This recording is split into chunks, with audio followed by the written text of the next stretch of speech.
you some more of the thinking of the opposition ahead of tonight's budget. Joining us live in Canberra is the Shadow Finance Minister Jane Hume. Appreciate your time. Thank you. We are seeing, of course, this surplus tonight. Jim Chalmers has confirmed this today. That's something to celebrate, isn't it? Does it hurt a bit to see a Labor government in a position to be able to hand one down, the first in 15 years? Ash, the real test for the government is not just delivering a surplus tonight, because let's face it, as Angus Taylor said, a drover's dog could deliver a surplus in these circumstances because of the strong economic position that was left by the coalition government, low unemployment, a growing economy, plus that high inflation is causing bracket creep and those high commodity prices. It means that there is revenue just sailing through the door. If you couldn't deliver a surplus with that amount of revenue, well, when can you? And in fact, that's exactly what we're seeing, because it's a one-off surplus. The real test for Labor is whether they can deliver a sustainable surplus in future years as well. And the only way they can do that is if they rein in that innate urge to spend, to tax and spend, a traditional Labor budget, and that's exactly what we're expecting tonight.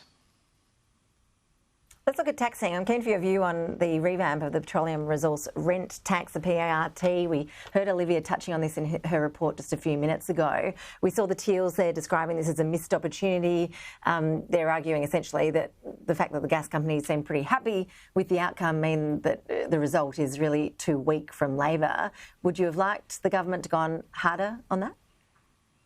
Well, the PRRT was something that was assessed by the Callaghan Review in the last government, and it was certainly something that we considered. But unfortunately, that was before things like a price cap on gas. It was before the safeguard mechanism was introduced. This is just another hit on our energy sector, which is going to push up prices further, paying those electricity bills, paying those gas bills so much harder for ordinary Australians. The only way you can sustainably bring down the cost of energy is to make sure there is new supply in the system. And by taxing more, by putting in those market mechanisms or those government interventions through price caps, essentially you're just turning new supply away, making investment look elsewhere for opportunity, because it's just too hard to do business in Australia. And that's a real shame. That's the opportunity lost, because Australians will end up paying the price with their electricity bills.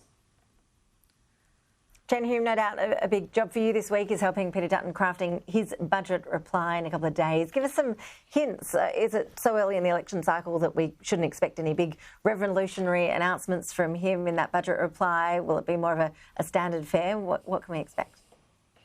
Well, I don't want to preempt what will be in the budget reply on Thursday night. Obviously, much of it will be in response to the budget that we're going to see tonight. What we do know, though, is that those cost of living measures that Jim Chalmers is announcing today, really, I think Angus Taylor described it as a band-aid on a bullet hole, because unless this government can keep inflation under control, well, then it's simply not doing its job. It's raising the white flag and saying inflation isn't our responsibility. The RBA can do all the heavy lifting there. Australians will pay the price because they'll see their mortgages continue to increase. Inflation is the greatest driver of the cost of living crisis in this country. It's a thief in the night. It erodes your purchasing power. It keeps your real wages low. It eats at your savings, and it actually reduces your standard of living.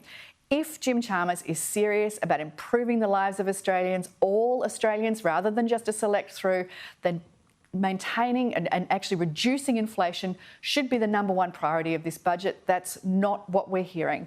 And that will be a response of the opposition on Thursday night. Well, as you say, not long now until we see all the detail and we can get into a real argument about what the government's actually doing in this budget. Jane Hume, while I've got you, I realise that your focus is mainly there in Canberra this week, but I did want to ask you about the Liberals in your home state of Victoria. They seem to be in a real mess following the Moira Deeming row. We've seen legal threats being thrown around, plenty of he said, she said going on. Would it be best for the party if Moira Deeming is expelled from the party room meeting, which is scheduled for this Friday, as I understand it? Well, that is a decision for the Victorian parliamentary team, and they will be meeting on Friday to have that discussion. What I would say is that there is a corrupt government in Victoria. It is a corrupt government, and the Premier is at the front and centre of, a a stench of corruption around Spring Street. And every day that Liberals are talking about themselves rather than talking about how bad the Andrews government is in Victoria is a day lost and a day wasted. It's really important that the parliamentary team, the Liberal parliamentary team, get their act together, make their decisions and move on and do their job, which is to hold that very bad government to account. Well, as a senior Liberal, Jane Hume, in the state of Victoria, you must be concerned about how things have played out. We've seen Warren Mundine saying John Pesutto's a dead man walking for the way that he's handled this drama. Does he have your confidence as Liberal leader in Victoria? Do you think Maura Deeming's actually done anything wrong? I know, I've known John for more than 20 years. He is an extraordinary human being, a fine and considered and intellectual man. And I know that he is trying to do the right thing to bring the team together, because that is the only way we're going to be able to fight that Andrews government, that bad Andrews government that has left Victoria in such a bad state that it has now come cap in hand to the federal government and asked for a bailout. We are a failed state in Victoria. The Andrews government has caused that situation, and now it's up to the Victorian parliamentary Liberal team to make sure that he is held to account.